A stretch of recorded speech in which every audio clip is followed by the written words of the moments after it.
Welcome to the Girl Sis Man Podcast. For the girls we were. For the sisters we became. And the women we're becoming. I'm Lola. I'm Esther. And welcome back, y'all. Episode 3. I'm actually so excited for this episode, particularly because we're discussing my favorite topic ever, and that's us. That's women. The ladies. I think that I would consider myself a girl's girl, but like, not in the traditional sense. I feel like you're a girl's girl because you're like, you walk out, I'm like, you're beautiful. And I walk out and I'm just like, look at these sensual, gorgeous, intelligent creatures embodying the land. I'm just like, I'll sit there and make poetry for us because, you have to these days. I see what you mean, though. Like, for you, I see you're an extrovert, so you flourish within both genders. Or people who are gender non-conforming, anybody. She's a radiant sunshine, a radiant light of sunshine. But for me, I've noticed around women, I tend to feel more confident and more alive. When I'm around dudes, I don't know what it is. I lose my funny. I shut down. My gosh. I be saying things. I'm like, that didn't make no sense, Paola. Dude, have you ever been like on a date and you tell a joke and it just goes so bad? All the time. And I'm like, oh.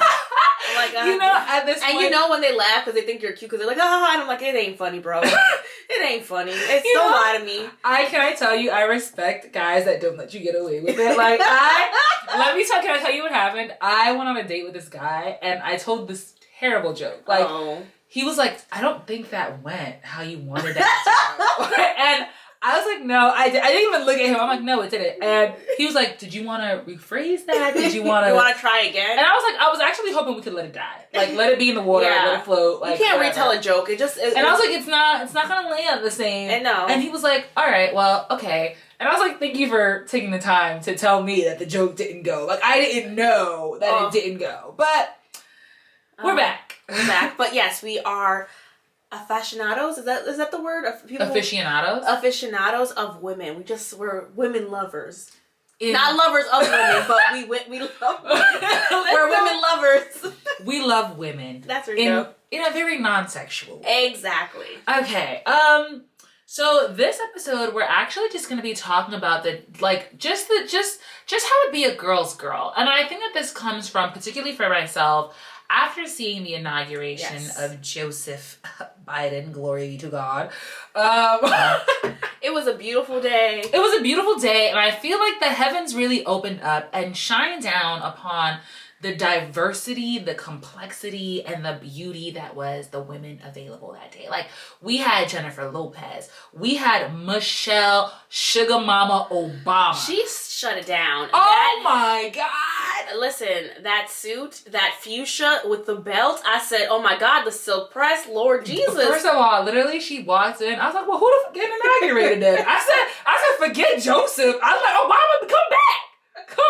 I want you back. I felt bad for Jill. I'm like, Michelle, you could have... I was like, but that just goes to show you. I was like, I don't know who her stylist is, but Michelle did not come to play. No, she did not. She was like, I done left y'all America, and I'm doing better. I was like, I bow before you. You absolutely are. We are not worthy of what she delivered. But they all looked phenomenal. Even Kamala, I keep butchering it. Kamala Debbie Harris. And I was Madam Vice President. Isn't that beautiful to say? Madam Vice President. Oh my gosh. I almost feel like it's something that you say on a TV show now. Because you only ever hear it on TV. Yeah. And so every time I'm like, Madam Vice President, I'm like, oh my God. I wonder, is it just Vice President then for her? Because I know for her husband. He's the second, second man? Second, yeah. I guess. Yeah, okay. So that's what I was confused. But I thought, we could just call her Vice President. But I like the Madam. I do. I want you to be reminded faithfully that it's a woman who sits in that power. Gotcha. That's just me. It doesn't have to be that way. To each their own. But can I also just applaud her husband for being comfortable and being the second man? I gotta tell you, if you were the man of... If you were any man, you were marrying somebody who's gonna be the president, you're like, you know what, this is too much. I'm leaving, you're a dummy. You know all the perks. This is true. I mean, forget the AARP. These benefits are going to wow you. Exactly. If you are ready to hop off the train right now, you're an idiot. But yeah, I feel like everyone looked phenomenal. Michelle came to kill. We had Lady Gaga, who looked wonderful. I didn't. That like was the not pause. I didn't like that pause in me. It looked shady. It was a very pregnant pause. It was a pregnant pause because to be honest, I was like, what is this exactly? Because she was very tame. Is that it? Yeah, and I just, for Lady Gaga, I thought there would be more. But I think there's a time and place. Yeah, there's a time and place for that. But she looked gorgeous. Please don't let my pregnant pause. You know what? Yes. We're going to cancel the pregnant pause. Cancel the pregnant pause. Lady Gaga looked phenomenal. Jennifer Lopez, I mean, chef's kiss. To be honest, I can't speak for my Latinas, but I feel like I'm in love with Jennifer Lopez. She can do no wrong with me. She does some wrong for me. Really? Yeah. She's still Jenny from the block. She could be Jenny from the block and still be problematic, but looked great. Looked phenomenal. My favorite, Amanda Gorman. America's favorite, Amanda Gorman. Literally the highlight on the glitter on her cheeks. The sun came out. A beautiful girl. Specifically for her. A beautiful young woman. The yellow, the red, just But not even just physically how beautiful she is, but the way she spoke. It was so elegant. Articulate. Oh my God. I was just listening. I'm like, wow. God really gives some people some talents. Oh, you know what? The way she was going and she was just dropping lines. The one that stuck with me was the quiet does not mean peace. And I remember just the first time I heard it, I said, wait, whoa. We're in church. Run it back. Let's go back one more time. And then we were just watching it before we started filming. And again, it hit. And I was just like, wow. This young woman is able to articulate our feelings and emotions and put it into this art. And it was phenomenal. It was beautiful. It was reverent. She made them, she brought in the reverence, if you ask me. Because I think that she just spoke, well, I don't want to say on behalf of anyone, but I think she spoke to a nation in need. Yes. And she well articulated the problems that we have.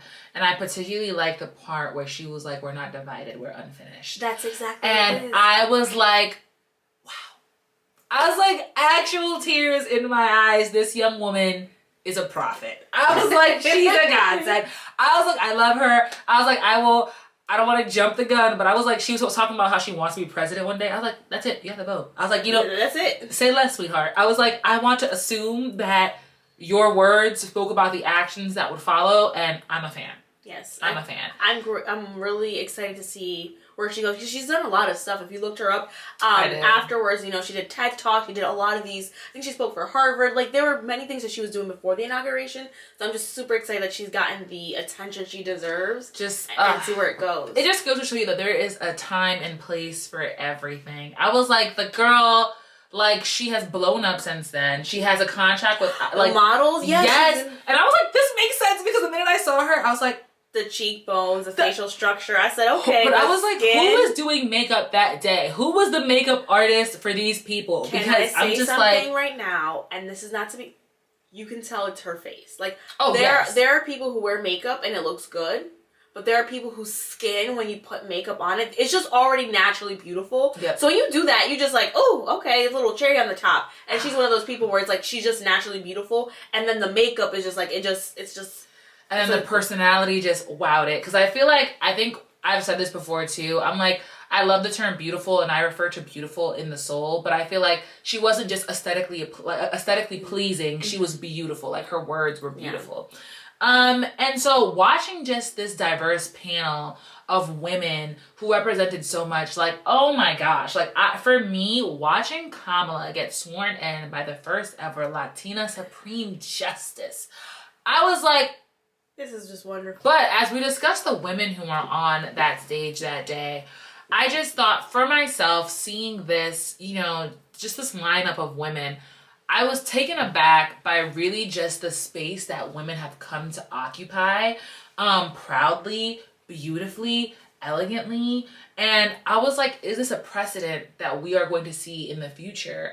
And then the next day, The Bachelor was on, and I was like, it seems not. It seems not. And I was disappointed, right? Because it made me wonder, for so long, we've kind of talked about the cattiness of women. We talk about, the lateral aggressions between, the dynamic of women's in their relationships.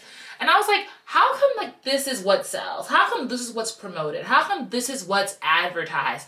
When, in fact, we've said that we're women's women. Mm-hmm. I just feel like we've come to a point in time that's just no longer acceptable. Like, that is just, it is nonsensical to be tearing other people down for the sake of your own insecurity. But go ahead. So, I think we should explain what happened. So, this past episode, Matt was at a rose ceremony and 5 new women came aboard, and all the women were like, I'm not having it! They were really, which is fair. They're entitled to that feeling. They are, but they were also like, they had their panties in a bunch, and I'm like, sir, actually, ma'am, you were on your way out. This was not what, tipped the scale against your favor. You were on your way out to begin with. But they were all in a tizzy, and there was 2 young ladies, or 2 women, Victoria and Sarah, I believe. Is that her name? No, I don't know. I think it's not Sarah. I don't know. She's a blonde woman. With the teeth. She smells very, hard, very, tense.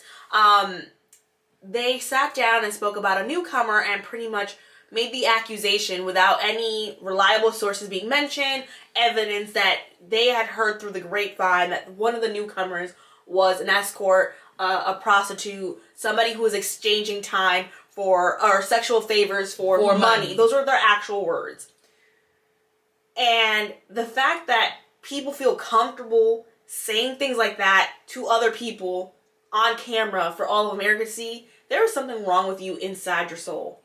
This is true, but also too, part of me was also the whole on camera thing. Is there no shame? Is there no level that you will not stoop to? I'm like, that to me, and again, when we talk about aesthetically pleasing versus beautiful, I was like, that was so ugly in action.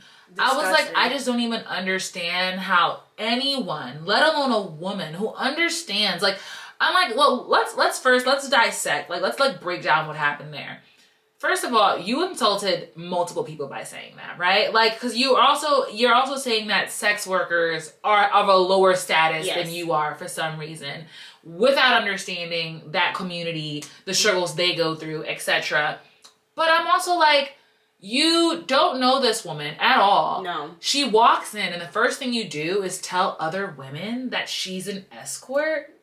And there was no, let's investigate this. This is what I heard. You didn't even tell her first. Then she goes into the date the next day and she's like, just so you know, I've heard this thing. For sure, the first question she goes is, I detest that the way she came at this young lady, the energy she had the day before was gone. She was meek as a mouse. I heard, I don't know. I just wanted to let you know. Right. She was trying to do her a favor. Which I hate. It's first of all, you were spreading these rumors. It's not like you heard it and you were trying to stop it. You were perpetrating them. You were the one pushing it. And the energy, when she was like, that's not true. She's like, oh, okay, well, now, duly noted. It's but here's the thing. And it had me looking up and looking into the psychological dynamics in relationships between women. Mm-hmm. And women are known to have more lateral aggressions than men, but that's because women go about it differently. Apparently, women will, instead of confront you head on and be like, hey, I have heard, this and that about you. The first thing you go and do is instead sink her reputation everywhere else with the other women, so that this way, when you do eventually confront her, she has nowhere to turn. She has no allies. Yeah. And I'm like, it was just so underhanded. It was so disgusting. But then at the end, she's like, just for your safety, I want you to be aware that this is what's being said. I don't know who said it, but I want you to know this is what I heard. And I felt crazy not telling you about it. You know what's really crazy? A couple years ago, I don't know if you watched Real Housewives of Atlanta, something very similar happened, but the accusation was a little bit more grave, where 2 women, one of them was Phaedra, one of them was Portia, had a problem with Candy Burris. She was back in Escape. She was in that group of Tiny. Long story short, Portia was like, I heard that she wanted to drug me and take me to your sex chamber with you and your husband.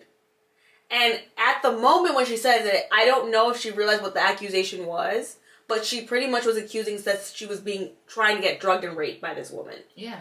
And the fact she said this without any evidence, she would not name who told her these things, but felt like it was a form of shade. And that's why I feel like a lot of the times men's aggression is different. It's very F you and da-da-da-da, and then it's over. But for women, our aggression is okay, I don't like you, I'm gonna go talk about you behind your back. And it's sad, but that's very common. We've had movies about it. That's why Mean Girls is so popular. The fact that in girl world versus the animal world, which is the biggest comparison, is in animal world, animals, you know what? We fight. Like, it's head to head. Like, it is what it is. Yeah. It is what it is. But in girl world, you have to move differently. You have to operate differently. Strategically. Very strategically. And that's the worst part about it. If it's strategic, there's malice in it. You know what I mean? And so, like, that's what it comes down to. Because when we talk about these dynamics that are, like, underhanded, that are, you know, it's just like, does sinking the other person make you better? No, right? And so we go into, I looked at this Forbes article, and they were talking about, I think it's called the dead even dynamic with women, right? And it explains why women, or how women compete, you know, professionally, romantically, etc. And they were saying that women go by the dead even dynamic, which means that they have friendships, relationships, wherein their friendships are like, they think that their friends are just as pretty as them, just as successful, and essentially they're even, like, they're on the same playing field in regards to, like, value in their life or esteem in their life. And whenever someone tips the scales, like someone becomes more successful or someone becomes prettier, the relationship is thrown out of whack, right? Mm-hmm. And that's when the underhandedness begins. That's when the gossiping begins. There's kind of, and then even too, like we've talked about how, like, psychologically in some certain studies, they're saying that women, if they walk into a room full of other women, are likely to sit beside people they feel look like them, not for comfort, but because they feel like competitively they won't be outshined by the person beside them. Yeah.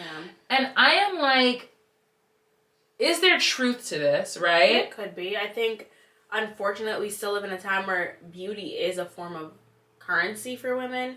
That's how Instagram models make their money. Like, a lot of our opportunities are based on looks. Not all of them, obviously, but beauty is a commodity. And it can be bought, it can be sold. So if this is what you have, if this is the demand, this is the need, and then you feel like, oh, this other person has more beauty than me, then you're going to view them as competition. It is sad that we should get to the point where beauty isn't a commodity. It's just there's beauty in everything. There's beauty in nature. There's beauty in architecture. There's beauty in everything. So physically, if women just can get to the point of realizing, like, it does not last. We're talking about, like, aesthetically pleasing for society, right? Mm-hmm. You could be a beautiful woman your whole entire life. But society-wise, you have a peak. Late teens, like 18, 19, all the way to, like, let's say your late 20s. That is what society is saying is your peak.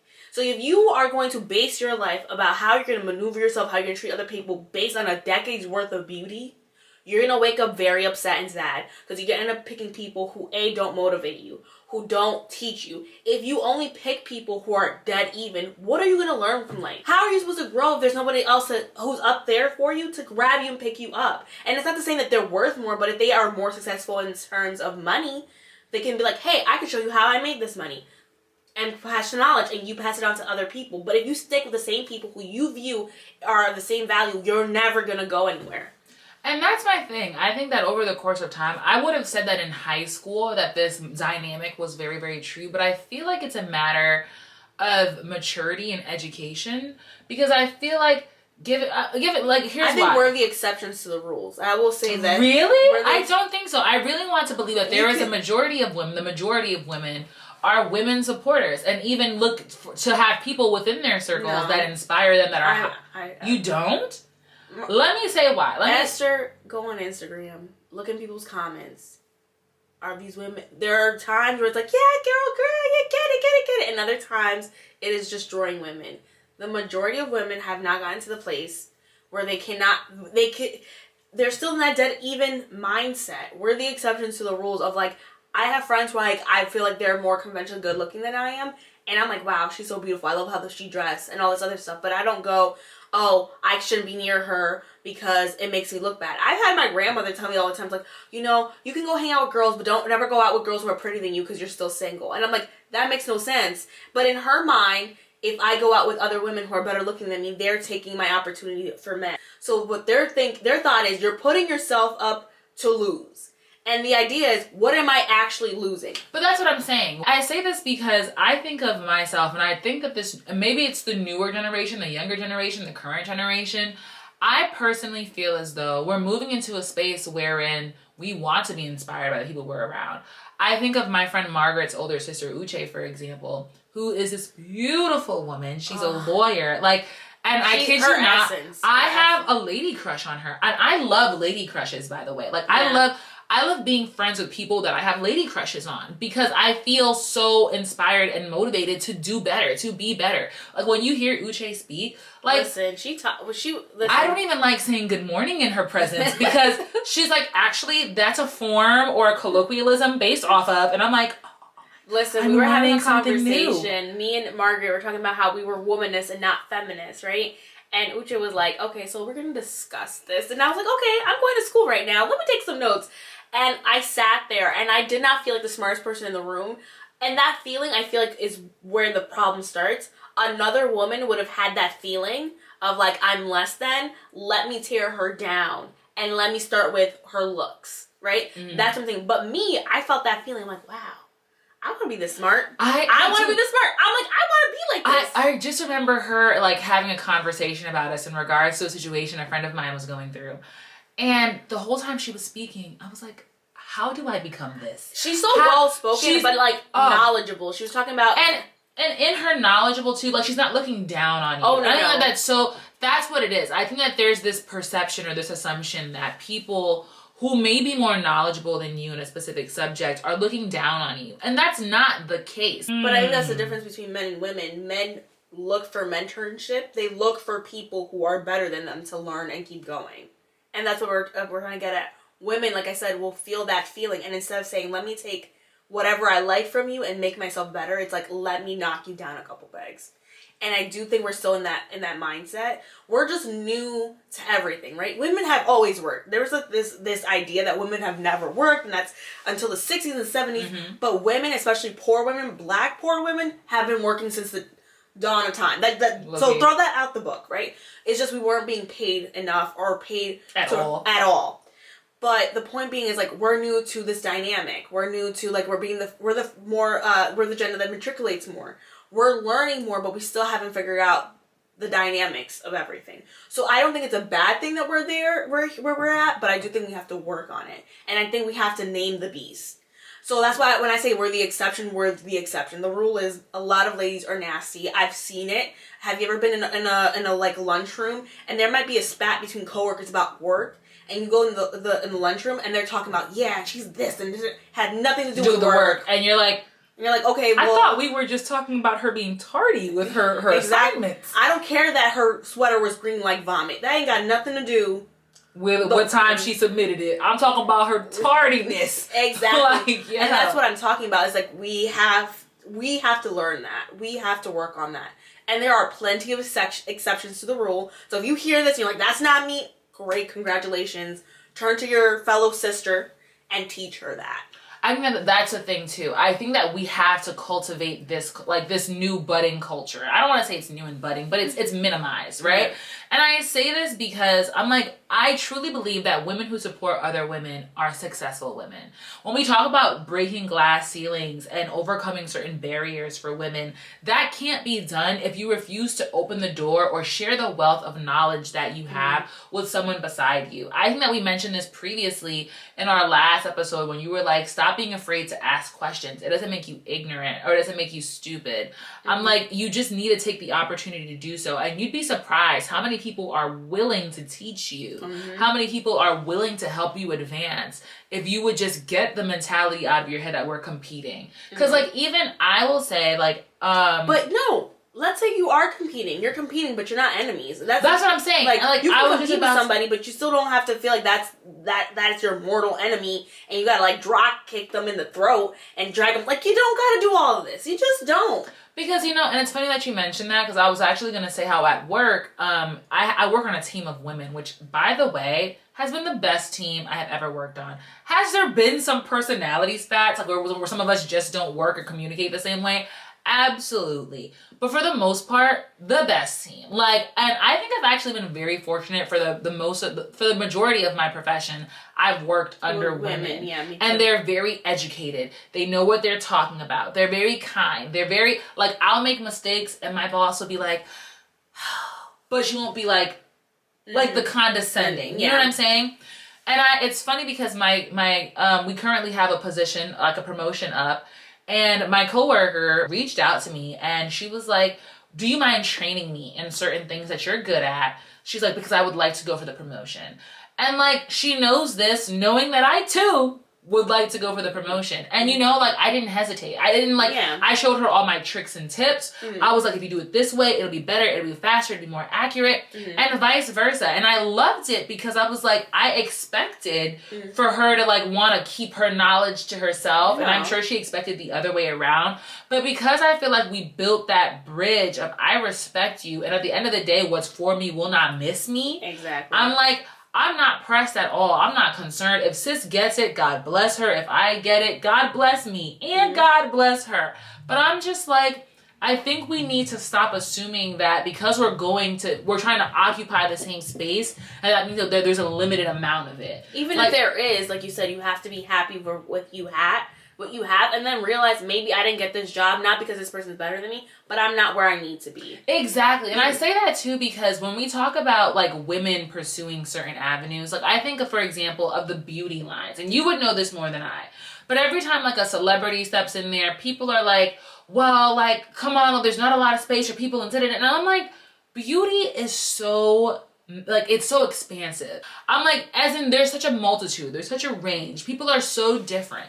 I don't think it takes away from your ability to sell or your value when someone else. You do? I think the reason why they're upset about these celebrity lines is because they're seeing it as a cash cow. And it's like, there are certain like people who you're like, I've never seen you wear makeup in a way where it's like innovative, and it's like, why are you doing this? Oh, because it's making money. It's $1 billion industry, and it's like, it's very disingenuous. And it's like, okay, you are coming out with this because you think it's, you know, the next big... Remember how, like, celebrities used to have fragrance lines like nobody's business? And you see them in TJ Maxx. Like, do they really care about perfume? Or do they just go, okay, this smells great, put my name on it, and people will buy it? And I think that's why they were coming out with, like, coming against celebrities. Because it gets to the point where it's like, there's enough makeup in the world. The need has already been met. And you're just jumping in on it because you know people like you, you're to buy it. And that's great. Your fans can buy it, but you can't sit here and make it seem like you care about people's feelings and wanting them to make beautiful. No. You don't. See, but my thing is, and there's a line that you said there, that there's enough makeup in the world. But honestly, maybe there isn't. And like, that's the mindset. Oh, no, there is. You Esther. know what? I'm trying to, let me make this analogy, right?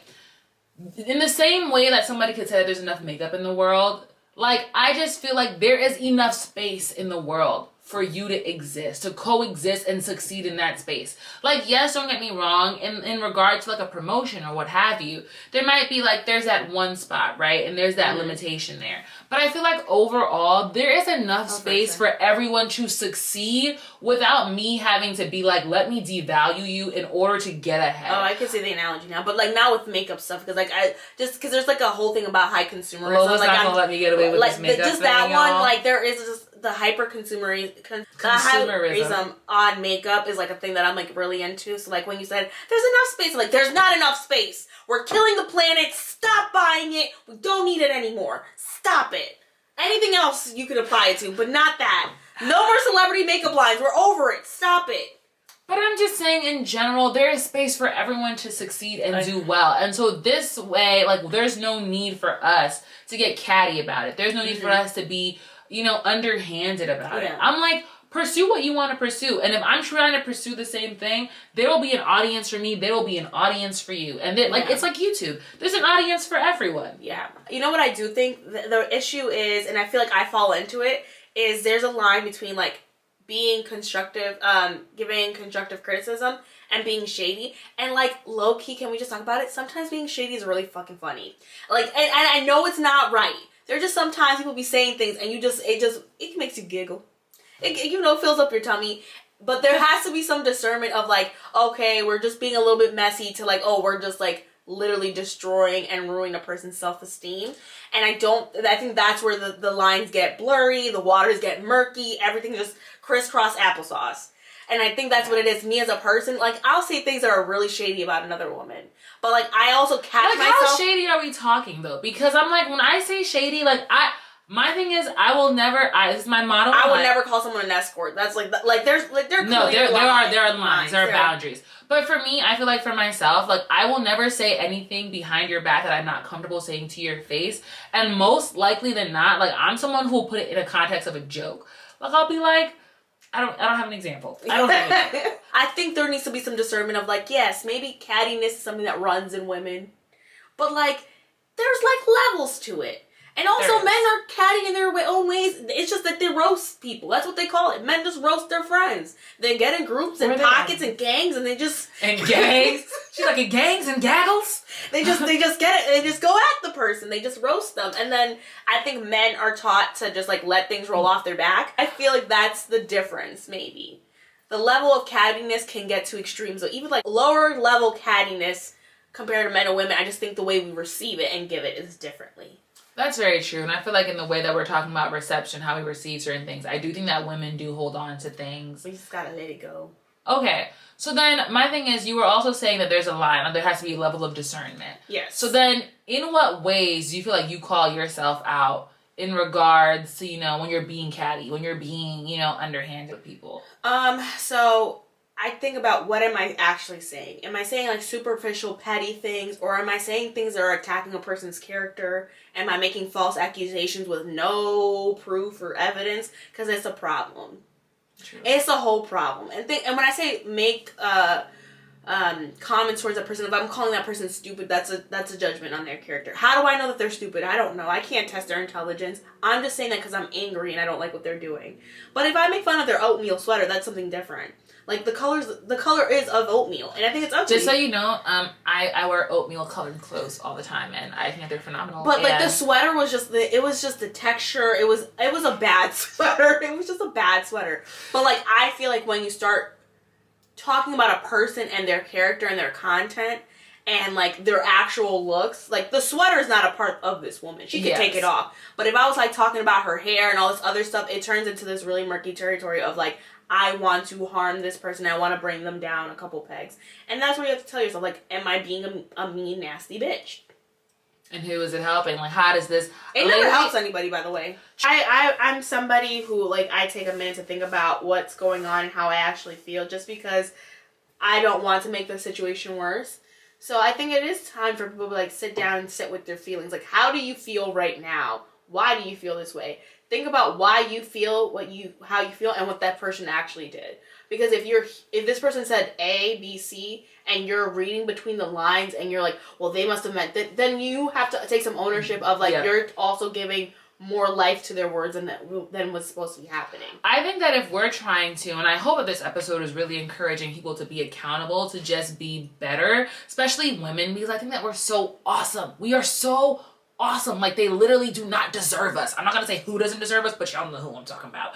You can be awesome and still have problems, so I think that's okay. No, I know, but I'm just saying that we're so awesome that I really just want women to take it into their hands to support other women, to be the supporting. Like, I love that, what is that, like, it's like a meme, and it's like, you can fix a queen's crown without letting the whole world know it was tilted. Mm-hmm. I love that. I'm like, let's just be accountable, not necessarily for one another, but just for looking out. You know what I'm saying? And if that person doesn't want to take your constructive criticism or your advice or what have you, then that's on them.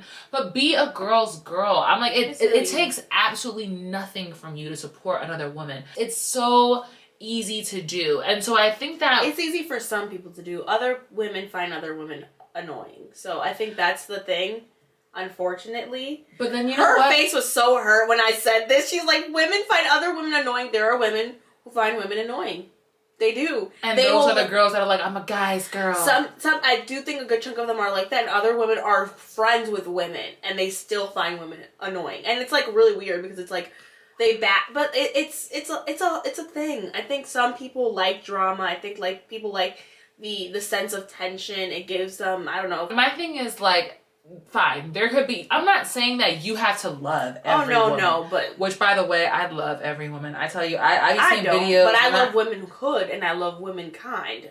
There's some ladies who I could do without. But I feel like, can we ask ourselves why we feel like we can do without? Because I can do without you, but I won't like run a list of all the horrible things you are. True. So that's a difference.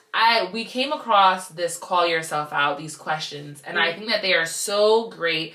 And I feel like if we're going to be accountable, if we're going to try to be girls, if we're just going to try to be advocates and supports of one another, then we should be asking ourselves these questions on the regular in regards to how we have relationships with people. So did you want to go through? Yes. So the questions are, the first one reads, is that really how it went, or just how you want to remember it? And that does happen. Like when you're in the moment, your memory, your memory is based on your perception of how things went.